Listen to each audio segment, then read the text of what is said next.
Hello good people, I am Crystal Keys and welcome to Workplace Keys to Success, a channel that brings you a no-nonsense approach to surviving workplace bullying.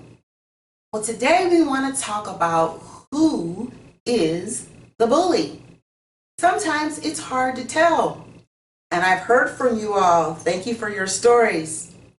It is very hard to tell depending on how we act as the victim. We're going to talk about the victimized reactive bully. A reactive bully plays the victim, manipulating individuals, accomplishing their goals, and with intimidation and control. They are always a woe is me, an irresponsible victim. Before we proceed, I want to remind you to please subscribe. That way you will be privy to all the new content that we give on a weekly basis. Share your experience, share this clip. We want to hear from you. Let's help others overcome workplace bullying. Okay, so let's get right into it.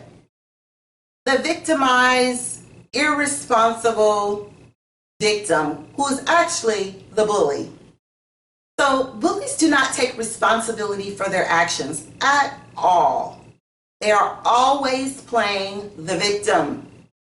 This is arguably one of their most powerful tactics, as they use this to enlist others and manipulate, foster an emotional charge. Have you ever been a part of a project and it just seems to be chaotic from the get-go? It's likely that you're under the leadership, under the coordination of a bully, but that loves to seek attention. There are multiple patterns of aggressive behavior. The bully pretending to be the victim is the reactive pattern. So the reactive pattern is present in workplace bullying. This bully uses the judo flip to reverse the situation, and now the target is perceived as the bully. This actual bully, they're often expert at the judo flip.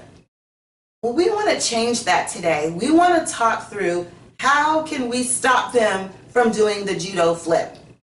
So bullies use this social skill, just depending on the type of bully they are, charm, popularity, along with intimidation and coercion to perform the judo flip. They love this method. They love this move. They love to be the victim. Our actions as the real victim can either help make the bully's case or not. Our survival actions can help the bully's case or bust it wide open. And that's what we want to talk about today. We want to make it where everyone can see who the real aggressor is. Well, depending on how we respond, it will be challenging to recognize who the real victim is. What do we need to do? Well, first let's know there are different types of adult bullies. And the victimized reaction is connected to the attention-seeking bully. The mindset of this bully is that of a narcissist. It's that of a narcissist, manipulating control freak. Their motivation is to be the center of attention. They'll do anything to get validation and to be the center of attention. Well, what are some of the other traits of this type of bully? They can be cruel, hostile, drama king or queen, Dr. Jekyll, Mr. and Mrs. Hyde. They're easy to anger, drop of a hat. They're emotionally immature, no emotional intelligence whatsoever. They'll act like a little kid. You'll think you're not at work and you're on the playground. They're very hard to please. Everything has to be just so. Immature, childish, they use manipulation for guilt. They use manipulation for flattery. They'll use manipulation to capitalize, exploit, misconstrue. They are selectively friendly. Have you noticed that? They're very selective of who they decide is going to be their friend. If you're going to validate them or fall within how they're doing their misconduct or incivility, they are spotlight hogs. And they always provide unwanted help, just overly helpful. There is no magical formula to stop the judo flip. I want to repeat that. There's no magical formula, only because every situation, every organizational climate, culture, every bully, every victim, we're all different. However, here are some actions not to take when encountering that action-seeking bully who likes to portray themselves as the victim. Do not retaliate or react emotionally. They want you to do this.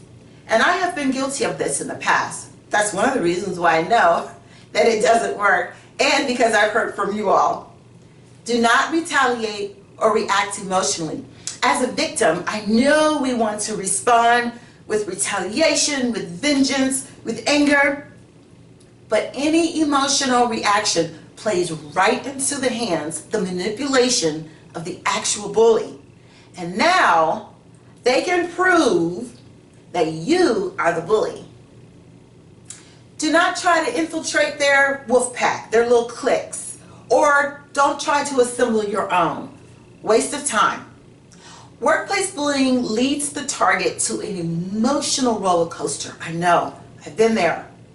But attempting to organize your own wolf pack, your own clique, your own group, it's not the answer, and it can exacerbate the bully's case of suffering. Woe is me. Do not vent on social media with specifics. You can vent. Matter of fact, you can make up keywords. That's even fun, right? So you can nickname someone and that's who you're talking about and you know it. That's always fun. Do not post specifics about the name of your bully, the name of the witness, your company. You don't want to do that. Not on social media, not the experiences, not the incidences, because if there is a case, and hopefully if you have been bullied to this magnitude that you've taken it to there being a case created, and if there's an investigation, you'll want to remain low-key until your case is closed, and posting specifics it like elevates the likelihood of the perpetrator finding out, especially with specifics, and further exasperates the bully's case of suffering. You also do not want to directly engage to the bully. Most bullies and perpetrators are delusional.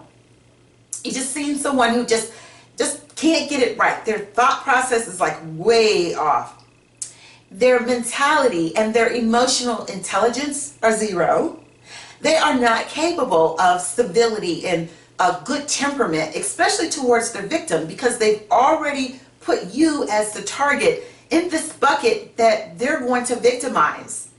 So there's no need to engage them directly. You'll never want to engage the perpetrator without an impartial mediator that can give an account of the accurate record of what's happening.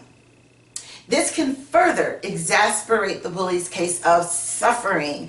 And if you're dealing with a narcissistic bully, you can even now experience gaslighting, because they love to do that as well. So I usually advise the steps that will stop workplace bullying, and I will add the link below to that episode.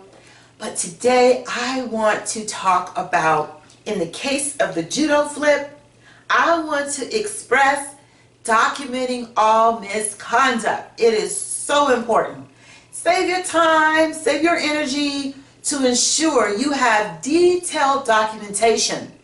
A chronological view of events is needed. You want emails, you want print screens. We're in the age of Skype and Zoom. You want to pull those records and keep that as documentation. If you've taken notes for phone calls, you want that.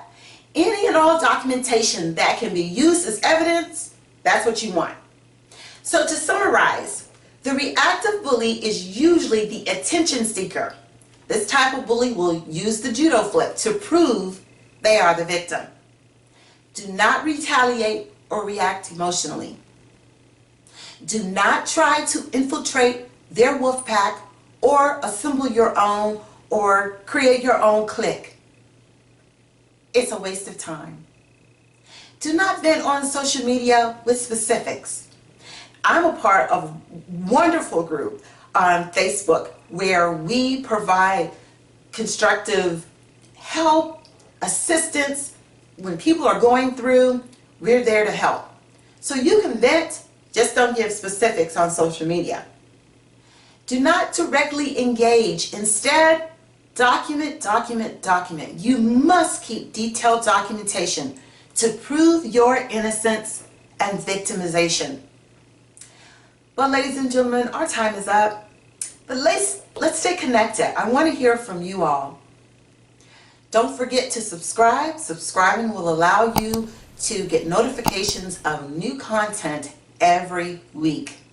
Give me a thumbs up. Have a great, wonderful work week, and thank you for tuning in.